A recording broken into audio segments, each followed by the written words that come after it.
If I had known that lousy lottery ticket would change my life, I wouldn't have tossed it in the trash like an idiot. But then again, I've always had a talent for bad decisions.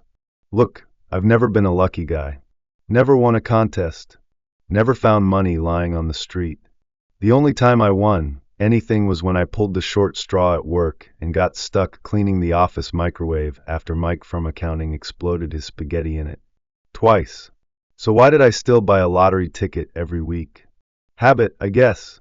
Like drinking black coffee, even though it tastes like burnt regrets. That morning, I was at Joe's Coffee and Donuts, my usual spot, pretending to enjoy my coffee while eavesdropping on the young couple at the next table. They were arguing about whether their dog needed therapy. Back in my day, dogs chased squirrels. Now they have therapists? I sighed and pulled out my fresh lottery ticket. Another losing piece of paper, I muttered, setting it on the table next to my coffee. I didn't even bother checking the numbers. A few minutes later, I got up, threw away my napkin, grabbed my coat, and knocked the ticket onto the floor. "Sir, you dropped this." I looked up. It was Jimmy, the café's young, curly-haired waiter. Always grinning, always too polite for his own good. He held out my ticket. I frowned. "You think I didn't see that?" I grumbled, snatching it back. Jimmy just chuckled. "Have a great day, Mr. Walter." I snorted. "Yeah, right."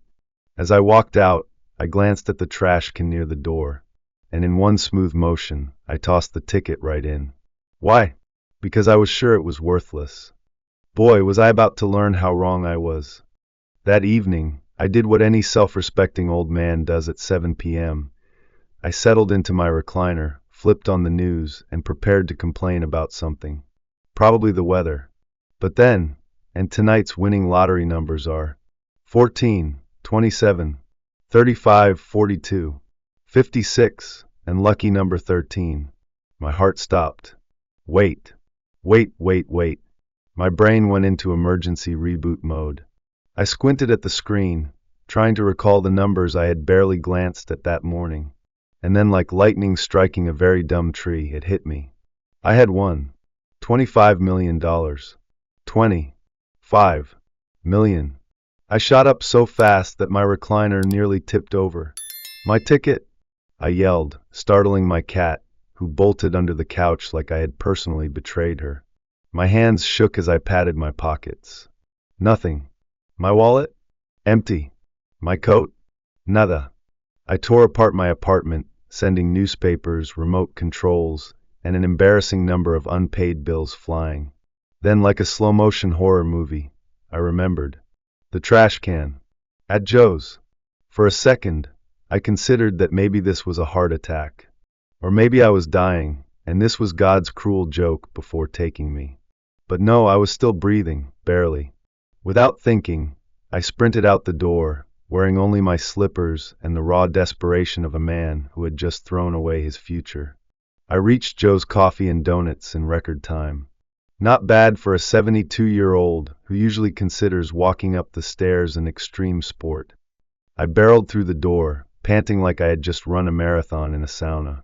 Jimmy was behind the counter, wiping down a table. He looked up and grinned. "Mr. Walter? You okay? You look like you just saw a ghost." "Worse," I wheezed. I saw my bank account. I turned to the trash can, the metal grave of my millions, and dove in head first. Napkins, coffee cups, a half-eaten donut that I really hoped wasn't mine. No. I whipped around to Jimmy, wild-eyed. "The trash. Where is it?" Jimmy blinked. They emptied it an hour ago." I almost fainted. "You mean it's gone?" My voice cracked. Gone? Jimmy scratched his head. "Well, not exactly." I grabbed his arm. "Do you have it?" He hesitated.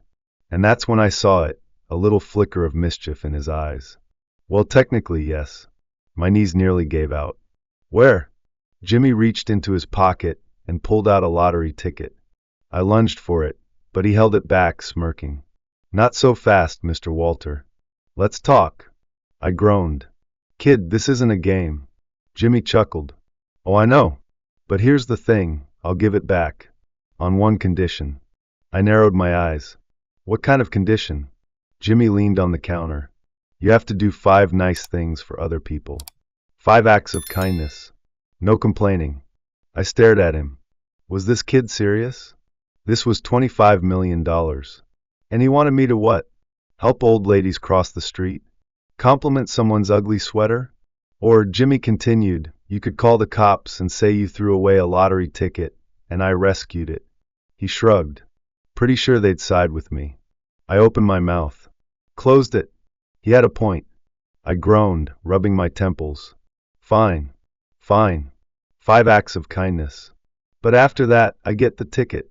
Jimmy extended his hand. Deal? I shook it, grumbling. Deal. As I stomped out of the café, I could hear him chuckling behind me.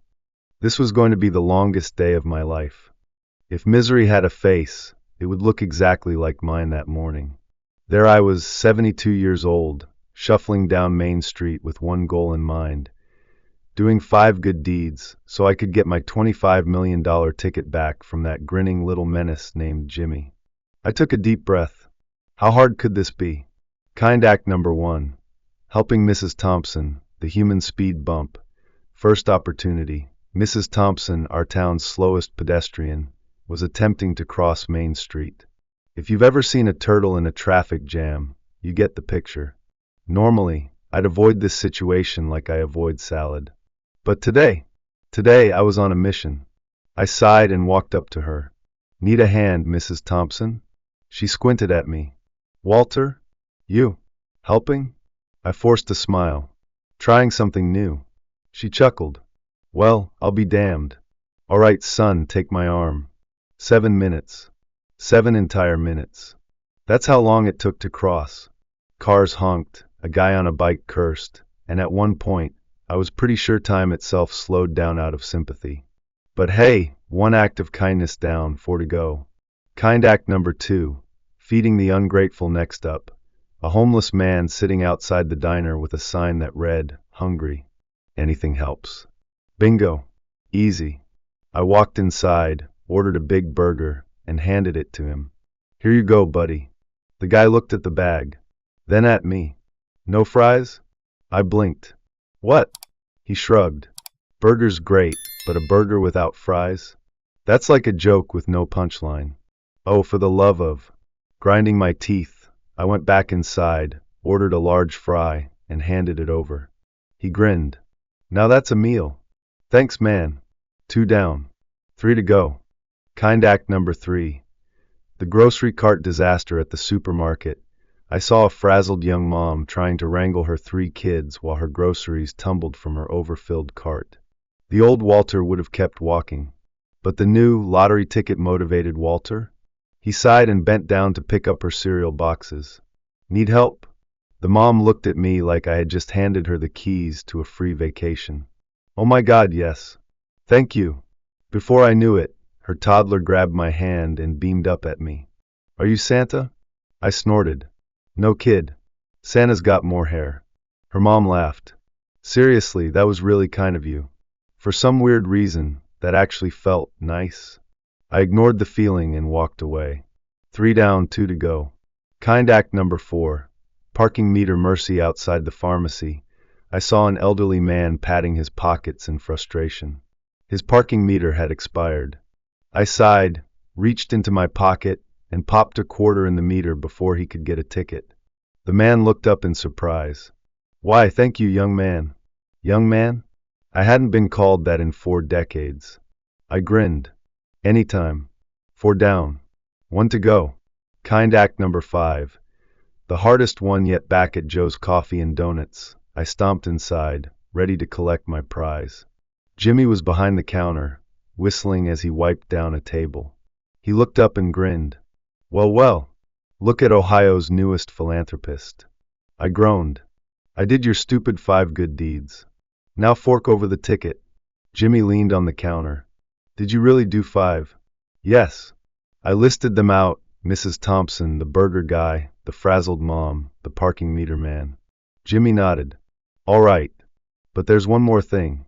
I glared. Oh, come on. He smirked. Say something nice. I blinked. What? Something nice. To me. Right now. I stared at him. This punk was really milking this moment. I clenched my jaw, exhaled, and then through gritted teeth I muttered, "You are not completely the worst." Jimmy burst out laughing. "Wow. I'll take it." Then he pulled out the lottery ticket and handed it to me. I snatched it. Finally, I unfolded it, scanning the numbers, and my stomach dropped. "Wait. This isn't the right ticket." Jimmy grinned. "Oh yeah, I might have accidentally thrown away the real one." I froze. "You what?" He chuckled. "Yep. My bad." I gawked at him. "You lost the winning ticket." "Technically you lost it. I just failed to save it." He shrugged. "But hey, look on the bright side. You're a millionaire in kindness now." I wanted to strangle him. But then something weird happened. I thought about Mrs. Thompson's laugh. The little girl who thought I was Santa. The way that homeless guy smiled at his fries. The old man calling me young. And I realized I didn't feel like I had lost at all. I sighed, shaking my head. Then, for the first time in a long, long time, I laughed. The next morning, I walked into Joe's Coffee and Donuts and slid into my usual seat. Jimmy smirked as he poured my coffee. "Well, look who's back." I smirked right back. Yeah, don't let it go to your head." "Coffee?" he asked. "Yeah, and make it black. I like to suffer." He laughed and set the mug down. "So what's next, Mr. Walter? Gonna keep up this whole being nice thing?" I sipped my coffee. It tasted better than usual. "Maybe," I said, "but don't expect a hug anytime soon." Jimmy grinned. "Fair enough." I looked around the cafe, listening to the chatter, the clinking of cups, the warmth of a world I had ignored for too long. I didn't have $25 million, but for the first time in my life, I didn't feel poor at all. And that, my friends, was worth more than any lottery ticket.